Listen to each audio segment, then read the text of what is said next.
بسم الله الرحمن الرحيم. الحمد لله رب العالمين، الصلاة والسلام على رسول الله وعلى آله وصحبه أجمعين، أما بعد. إن شاء الله كنا برمتك كتاب تجويد المصور، ما تدري حفظ القرآن الكريم يد الرجل حفظي قرآن كبجما جد. ما تدري كان جلتي وأفرتجا فكوفا تعريف حفظ القرآن الكريم. معلومة حفظ قرآن كبجما لما فان أدوات حفظ القرآن الكريم ميشا قرآن كبجما حفظ رتنا مغرغارو. صدفان أركان وعملية حفظ القرآن الكريم ولاغالي مسرتي أوكا ولاغالي هجماتا حفظ قرآن كبجما تأتي في الأمور المعينة أمري لينا مغرغرتو ذاتي على حفظ القرآن الكريم. قرآن كبجما حفظ الرتي إسجد تولي البوت تقفان حفظ القرآن الكريم. قرآن كبجماعة حفظوا كتاب البوت.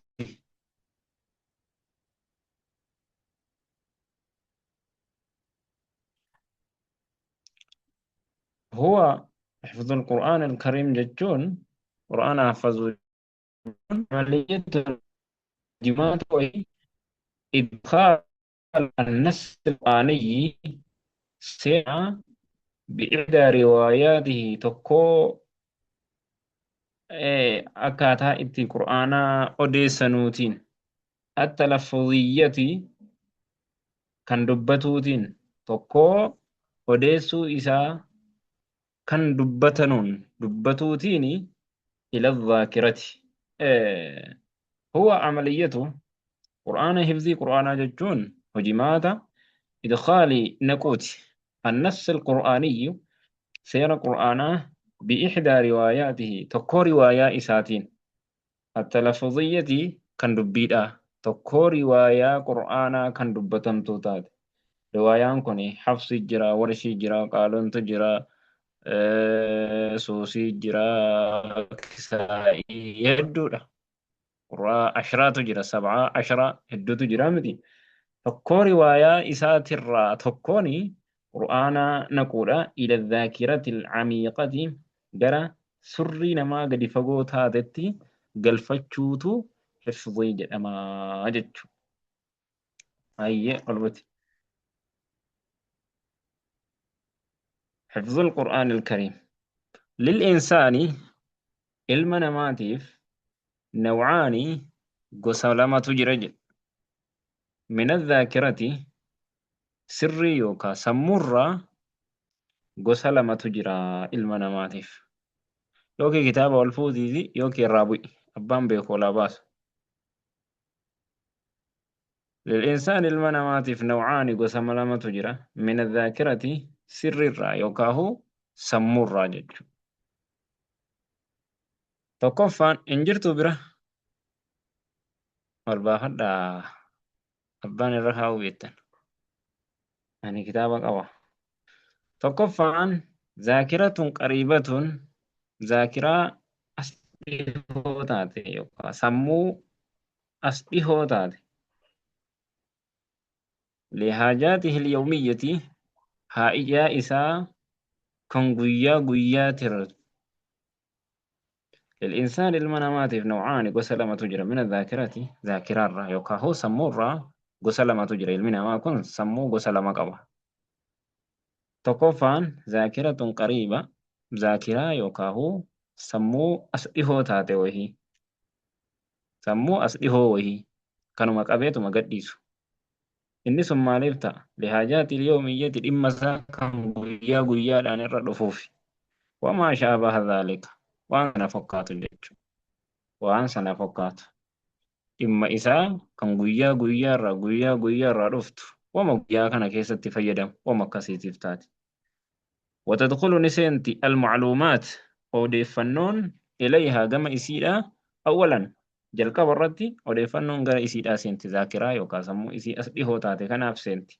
ولكنها لا تدوم فيها طويلا garuu isiin لا تدوم فيها ذاكرتي دي وسنة كيسا دومت طويلا يرون إيرا دافع كيسا ترون دندس تيجي waan guyyaa kana ilmi namaa hojjetaatuma oolu isa kana hin qabatti waan akkana achi hin kaa'ee waan akkana achi hin kaa'ee kanan hojjedhe isa jedhuu fi waan guyyaarraa itti fayyadamu zaakiraa hasadioodha. Ammuma qabaa ammuma gadhiisuu danda'a jechuudha.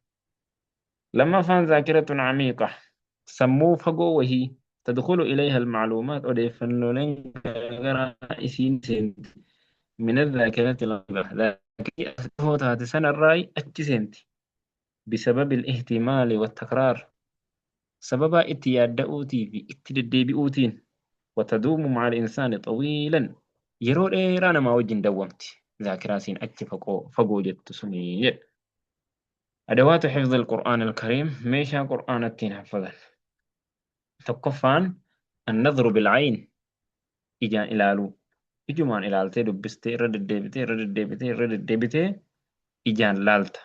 Kunis waan hifzii quraanaa irratti nama gargaarurraa. Lammaffaan annutqu bilfami afaaniin dubbatu. Yeroo ijumaan laaltee ijumaan laalatte maali sammuun kee koppii godhachirraa jechuudha. Arrabaanis yeroo dubbataa deddeebisaa dhattee sammuu keetti sii qabama jechuudha.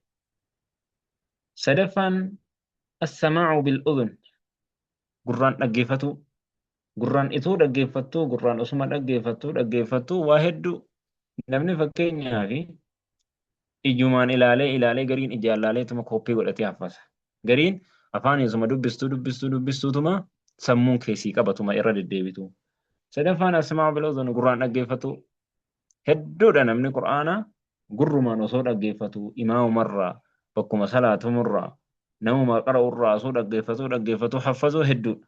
Nama fayyaa fakkeenyaaf ija hin qabne jaamaa namni akkasii maal namni ijaan hin argine osuma gurraan dhaggeeffatu hedduudha jaamaan kan quraana rabbii kana guututti haffazu jechuudha. Afraffaan alkitaabatu barruudha. Caamilun musaacidun hojimaata gargaaraa ta'e barruudhaan namni waan barreessu kana yeroo barreessu kuni bakka itti barreessee fi akkaataa itti barreesse sana yaadata waan ta'eef sammuutti qabachuudhaaf nama gargaaraa jechuudha.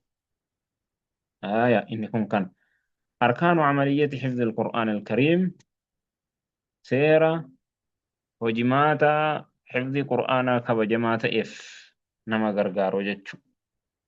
حفظ القرآن الكريم حفظ القرآن كبجما يكون بإذن الله تعالى نتاها فدي ربي قلتئتيني من خلال 5 تاءات تائيشا كيسا سنين تأجل من خلال 5 تاءات تائيشا كيساي تكون تهاججو تائيشنين تهاججو القرآن حفظوني يد ربيتين تائيشا نمني قبو هنا فزججو تكفان تائي جسن ججون جتشنان كانتو تائين جل قبماف 5 تاءات جل تكفان التصميم